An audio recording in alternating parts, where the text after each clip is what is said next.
सासंग जी बड़े प्यार से कहना जी, धन निरंकार जी। महापुरुषों, बाग से खुशबू की तरह गुरु मुख से मिलती है पवित्रता। तो किस तरह एक बाग की खुशबू और फिर गुरु सिख से एक मिलने वाली पवित्रता की मुलाकात, वो बातचीत, एक संदेश जो हमारे जीवन को भी सुखदाई और खुशहाल बना सकता है। तो आज इसी पर करते हैं चर्चा, जानते हैं, विस्तार से बढ़ाते हैं, ज्ञान को लेते हैं। माँ सुदीक साजी से रहमते दास निवेदन कर रहा है कि नहीं किया अभी तक चैनल को सब्सक्राइब, तो संदेश निरंकारी का चैनल को सब्सक्राइब कर दीजिए और बेल आइकन प्रेस कर दीजिए।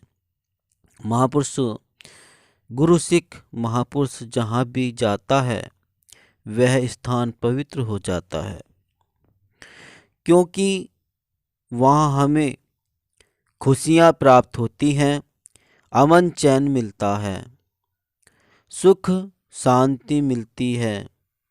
जैसे किसी गुरु मुख के घर हम चले जाएं तो हमें यहाँ प्रभु का गुणगान करने को मिलेगा, साथ संगत की बातें सुनने को मिलेंगी, रब्बी गीत भजन सुनने को मिलेंगे, या श्रद्धा प्यार सत्कार की बातें मिलेंगी।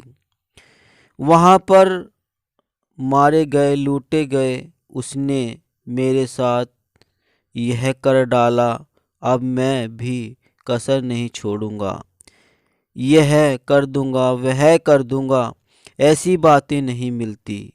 भक्तों के पास स्तुति ही स्तुति मिलेगी, एक दूसरे की प्रशंसा मिलेगी, गुरु के प्यार की बातें मिलेंगी। इसलिए गुरु सिख का स्थान सुहावना माना जाता है, क्योंकि वहीं हमें सुख की ही बातें मिलती हैं। जैसे हम किसी बाग में जाते हैं तो वहाँ हमें खुशबू ही खुशबू मिलती है, फूल ही फूल दिखाई देते हैं। इसके विपरीत जहाँ लोग गंदगी फैलाते हों तो वहाँ पर बदबू ही बदबू मिलेगी। वहाँ जाने से हम बचते हैं। संतों का स्थान सुंदर और खूबसूरत बाग की तरह होता है।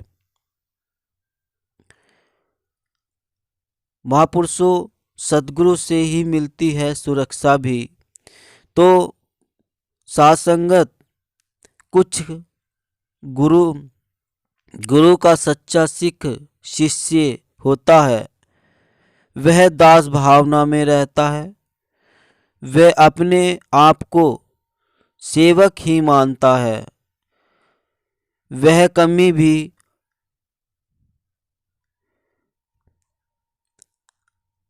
अभिमान नहीं करता, वह कभी नहीं कहता कि मैं कुछ करने वाला हूँ, मैं यह कर दूंगा, मैं वह कर दूंगा। वह हमेशा यही कहता है कि जो दातार करेगा वही होगा, मेरे हाथ में कुछ भी नहीं है। संसार का जो बल होता है वह क्षणिक होता है और अक्सर यह बल काम नहीं आता। दूसरी तरफ नम्रता और प्यार होते हैं, उनसे इंसान को ताकत मिलती है। आपने देखा ही है कि जब भी किसी ने अभिमान की बात की, चाहे उसमें कितनी ही शक्ति थी, वह मुंह के बल गिरा। परंतु जो नम्रता और प्यार से चलता है अथवा इस प्यार की भावना में चलता है, वह हमेशा जीत को प्राप्त करता है। हमारे पास इतिहास में कितनी ही उदाहरण है कि जिसने भी अभिमान लोग संतों के सामने आकर खड़े हुए, उनको दातार ने किसी न किसी ढंग से गिरा दिया, खत्म कर दिया। परंतु जो प्रभु की शरण में रहे, उनकी सब किस की कठिनाइयाँ खत्म हो जाती हैं और वे जीते रहे सभी लोग उनके सहारे और साधन बन जाते हैं। पुरातन महापुरुषों के जीवन भी ऐसी बातों से भरे पड़े हैं। सारा जग भी यही किसी न किसी वैरी हो गया और वह भक्त दातार का सहारा लेता रहा, सतगुरु के साथ जुड़ा रहा और उसकी सुरक्षा अवश्य हुई।